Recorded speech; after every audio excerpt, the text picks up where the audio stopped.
Deuxièmement, le parcours de David a changé un petit berger qui ne rêvait de rien d'autre que d'être un plus grand berger avec plus de moyens, mais qui n'avait aucune idée que dans le berger sommeillait le roi. Et concernant ces étapes qui transforment un petit berger en roi, 3 choses encore. La première, elles sont obligatoires.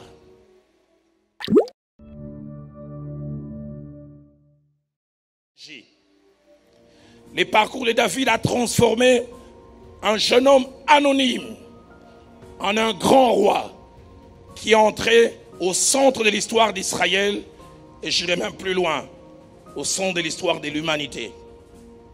Deuxièmement, le parcours de David a changé un petit berger qui ne rêvait de rien d'autre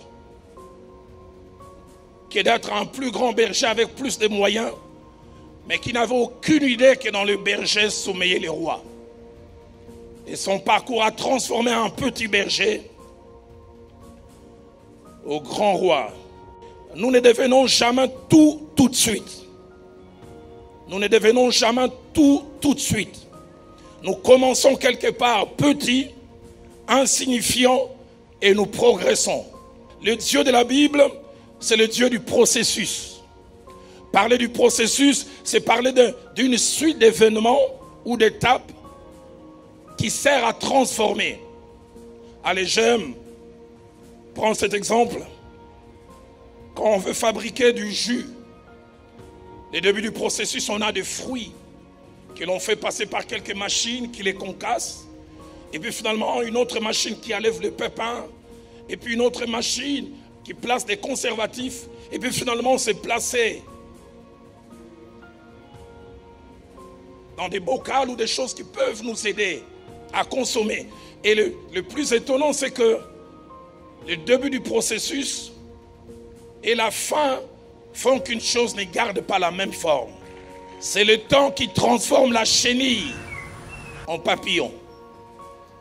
C'est le temps qui transforme ces petits embryons qui, à 54 ans, étaient dans le ventre d'une femme à Wemboniama.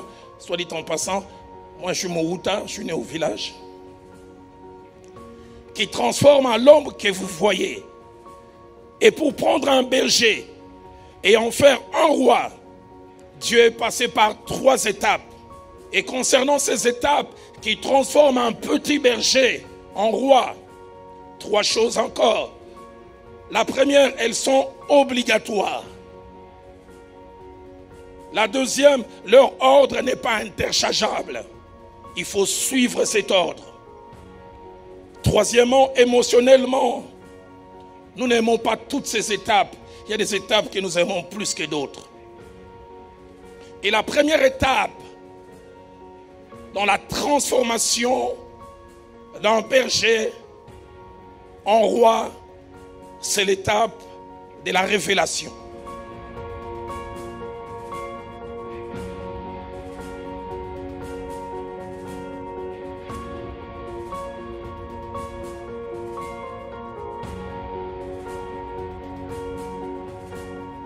La révélation.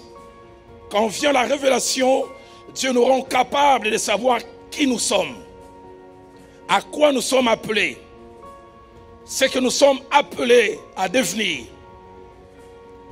Ce jour-là, David est sorti comme d'habitude, faisant le travail que son père ainsi que la famille lui ont confié, la prise en charge des brebis.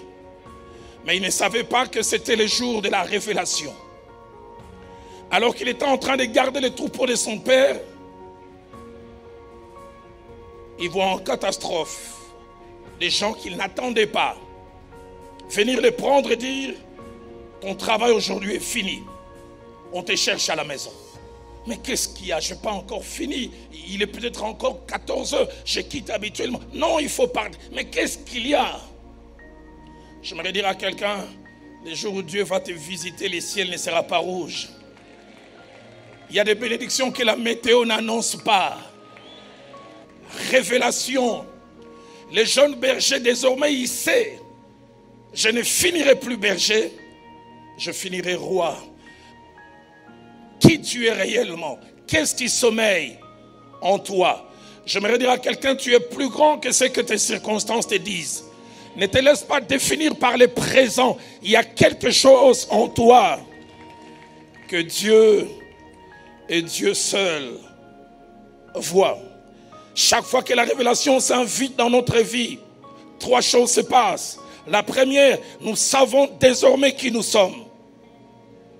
Nous savons désormais qui nous sommes. Les jours où il a eu la révélation de Christ, Christ lui a donné aussi la révélation de lui-même. Tu es Pierre. Et sur cette pierre, je bâtirai mon église. Il était en train de combattre l'église jusqu'à ce que Jésus les rencontre sur la route de Damas. Il dit, allez dire à cet homme, c'est un instrument que j'ai choisi. Il portera mon nom devant les nations et devant les rois. Je prie que ce soir, le Dieu qui s'est révélé à David se révèle à toi. Tu sais désormais qui tu es. Et deuxièmement, lorsque la révélation arrive, nous avons un sens de direction. Nous savons désormais où nous allons. Nous ne savons pas quand et comment nous allons y arriver, mais nous savons où nous allons. Troisièmement, lorsque la révélation s'invite, nous avons une raison d'être. Nous savons non seulement la finalité de notre vie, mais nous savons à quoi notre vie va servir. Comme pour David, la révélation, événement bouleversant, événement plein d'émotions, a tendance à créer certaines choses. Quand la révélation arrive, elle s'invite dans notre vie, alors que nous avons l'air de tout, sauf de ce que nous sommes appelés à devenir. J'oublie jamais ce jour de 89. J'ai vu dans la masse ici une sœur qui a travaillé avec moi à la jeunesse là-bas et qui travaille en Angola. Maman Chantal, tu peux te lever. Que Dieu te bénisse. Elle connaît Dalo, Yadalo, frère Roland. À cette époque de 89, j'ai passé par les moments les plus difficiles de ma marche chrétienne. J'étais resté avec un seul pantalon, une seule chemise et une paire de chaussures que j'avais difficile à mener chez les cordonniers. Tellement ça avait souffert. Et ces jours-là, l'un de mes aînés, l'apôtre Gabriel Veilly, il rentre des Bolobos et il me regarde et dit, Roland, Dieu me dit, viendra un moment dans ta vie, tu resteras très peu de temps à Kinshasa. Tu seras entre 2 avions. Je te vois prêcher à Toronto, je te vois prêcher. Il a cité des villes. Dans mon cœur, je disais, viens au salaire psychologie, encourager Moulek na Bonzambe. Dans mon cœur, je dis, Braza Kutuna Kendate, bon, Toronto. Mais c'est même pas ça. Dans mon cœur, j'ai encore ajouté, avant Toronto, on a la Tisangana, non. Et j'en parlais à un ami. Les 6 derniers mois, je bouge tellement en prêchant que quelquefois, quand je me réveille le matin, avant d'ouvrir l'œil, je dis Nazawapi. Je suis à Kinshasa, à Ottawa ou à Likasi. Quand la révélation arrive, nous avons l'air de tout, sauf de ce que nous sommes appelés à devenir. J'aimerais dire, crois à la révélation de Dieu. Parce que quand Samuel a appelé David, il a prononcé cette phrase célèbre. Il a dit, Israël, voici ton roi.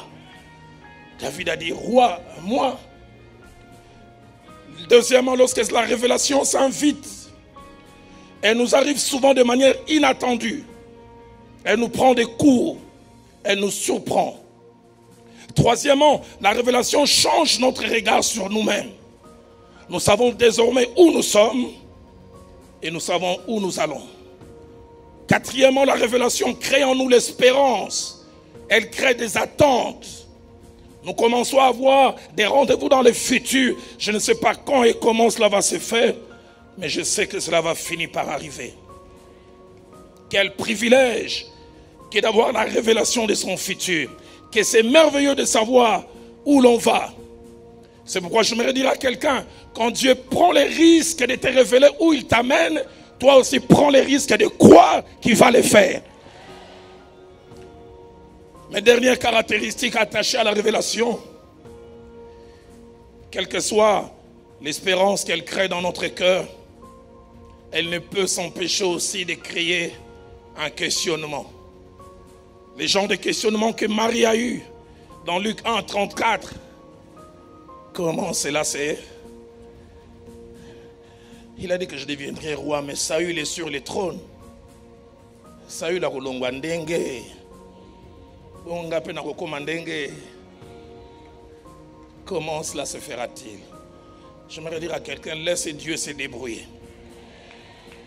Il est tellement fort, il a fait et il va le faire encore. Si tu crois en cela, aide-moi à dire Amen. Deuxième étape après la révélation, c'est la formation.